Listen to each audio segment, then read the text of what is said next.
एक इंटरव्यू देखा मैंने, अपने पुराने कलाकार हैं चांदीराम कौशिक जी जी।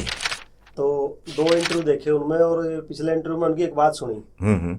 अब जैसे कोरोना काल है तो दोस्तों, पिछली साल भी है और इस बार भी, और प्रोग्राम भी बंद है, और कलाकार भी हरियाणा में बहुत ज्यादा है, और उनके फिर नीचे साजिंदर वादक, और देखो बहुत बड़ा परिवार है, बहुत बड़ा परिवार है जी। और सरकार की तरफ से ऐसी कोई इमरजेंसी सहायता भी नहीं है। और दूसरा नजरिया ये देखेगा, हरियाणा के लोगों का रुझान भी बहुत कम घटता ही जा रहा है कहेंगे तो, गायकी की तरफ तो सुनने वालों का भी। तो उनका कहना था कि एक संगठन कलाकारों को अपने नाम रजिस्टर्ड करवाना चाहिए, जिसमें हरियाणा के लोक गायकी से जुड़े जितने भी लोग हैं उसमें उनका रिकॉर्ड हो, एक संगठन हो, आपस में जुड़ाव हो, ताकि कोई भाई मुसीबत है, गलत टाइम आ गया या बेरोजगारी कह लो इसको, कुछ भी है, तो वो हेल्प हो सके, अपना अधिकार भी मांग ले सरकार से, लोक कलाकार है।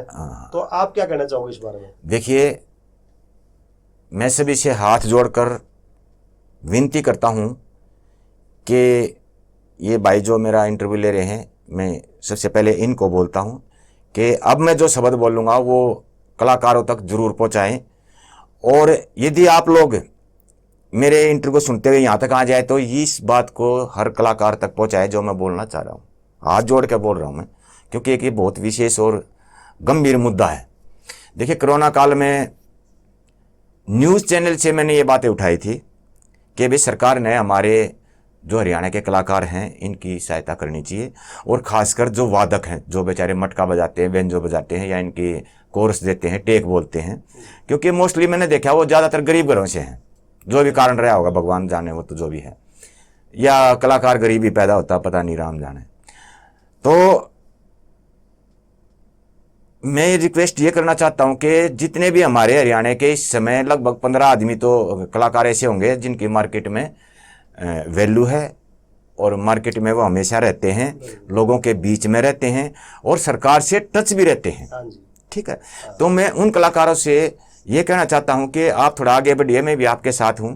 यदि कहीं कुछ वैसी भी जरूरत पड़ेगी, भाई कई बार होता है कि खर्चा कौन करे, कोशिश करूंगा मैं आप लोगों का साथ भी दे दूं, इस बात पे अकेला भी दे दूं, नहीं तो आप लोग, ऐसी बात नहीं है, मुझे पता सब लोग अच्छे लोग हैं।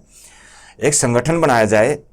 ये संगठन हमने आज तक नहीं बनाया है कलाकारों का, जैसे दादा लक्ष्मीचंद से लेके और आज तक, इसीलिए हरियाणा के कलाकार हमेशा गरीब रहे हैं।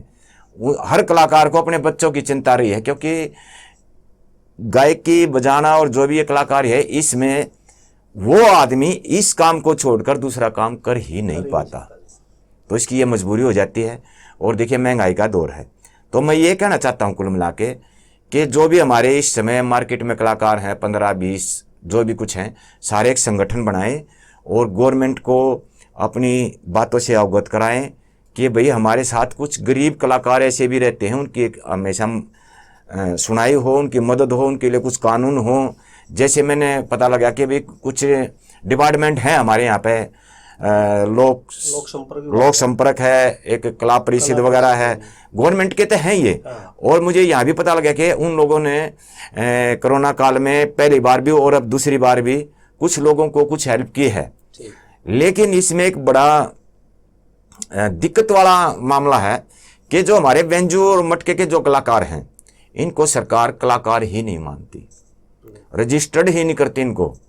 तो सबसे पहले तो हमारे जो ये वाले कलाकार हैं, क्योंकि हमारे हरियाणा में सबसे ज़्यादा लोगों के बीच में संस्कृति को फैलाने में, संस्कृति को बताने में, संस्कृति को बचाने में हमारे ये रागनी वाले कलाकार होते हैं। और वो पैसा मुझे शायद नहीं बोलना चाहिए कहाँ गया, लेकिन मुझे ये जरूर पता कि इन गरीबों के हाथ में वो पैसा नहीं आया। तो मैं विनती करता हूँ कि इन कलाकारों को भी रजिस्टर्ड किया जाए, एक समिति बनाया जाए, संगठन बनाया जाए।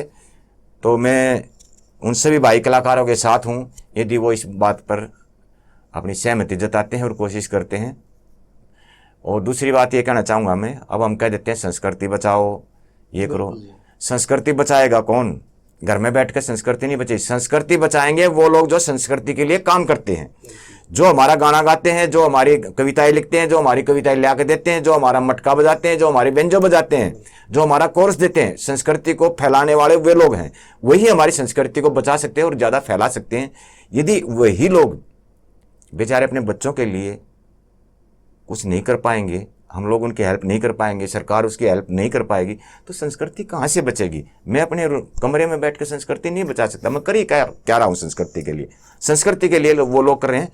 तो मेरी सभी भाइयों से एक दोबारा विनती है कि एक संगठन बनाया जाए और जितने भी हमारे वादक हैं इन सब का रजिस्टर्ड किया जाए और सरकार को इनके पूरे नाम दिए जाए और इनको क्या क्या ज़रूरत पड़ती है, क्या क्या मुसीबत आती है, वो सारी सुविधाएं इनको दिए जाएँ।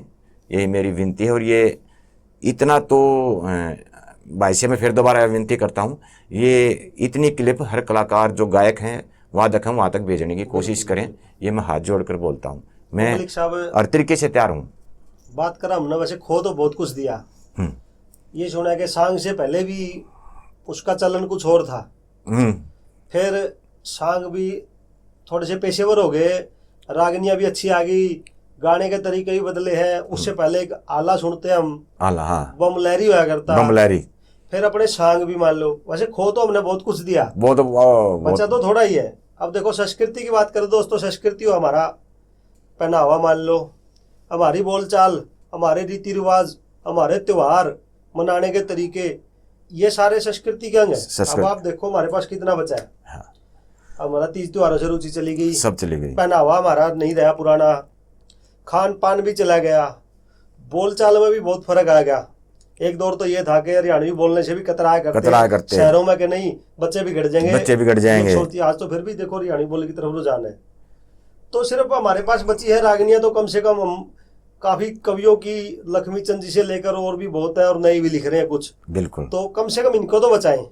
बिल्कुल बिल्कुल। देखिए, बचाने का सबसे आसान तरीका मेरे को यही लगता है कि जो इन रागनियों को हमारे लोगों के बीच में, पब्लिक के बीच में जो लोग लेके जाते हैं, सरकार ने उन लोगों पर जो है अपना ध्यान देना चाहिए, उनको सुविधाएं देनी चाहिए और उनको रजिस्टर्ड करना चाहिए। सबसे पहले संस्कृति वो लोग ही बचाएंगे हमारी।